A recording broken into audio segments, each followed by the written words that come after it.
Қайырлы күн достар, менің каналыма қош келіпсіздер. Сіздермен Айдана. Бүгін сіздермен қамыр ішінде шұжықтар, яғни сосиски тесте жасаймыз. Алдымен менің каналыма тіркеліп алыңыздар.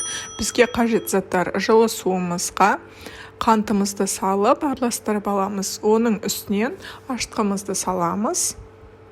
Тағы да араластырып аламыз. Оның үстінен бір кішкентай қасық тұзымызды саламыз. Барлығын араластырып алғаннан кейін үстінен ұнымызды саламыз. Оны менде жоғары сұрыпты ұн, електен өткізіп алыңыздар. Венчиктің көмегімен араластырамыз. Екінші бөлігін саламыз. Тағы да венчиктің көмегімен араластырамыз.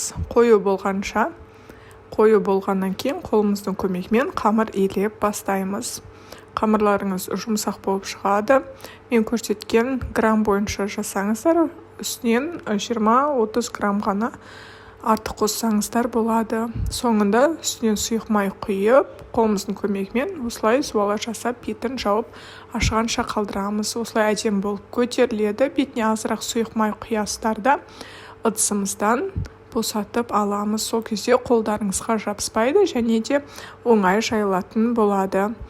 Енді кішкене бөліктерге кесіп, тақтайдың үстіне ұзынша етіп созып аласыздар. Мен мұнда шұжықтың ішіне ірімшік салдым, сыртын орап, қамырмен орап шықтым. Сол кезде өте әдемі форма шығатын болады. Барлығын осылай жасап, біркелкі қойып шығамыз және бетінен жұмыртқаның сарысын жағамыз.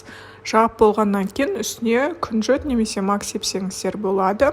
Қызып тұрған 180 градус пеште қызарғанша пісіріп аласыздар.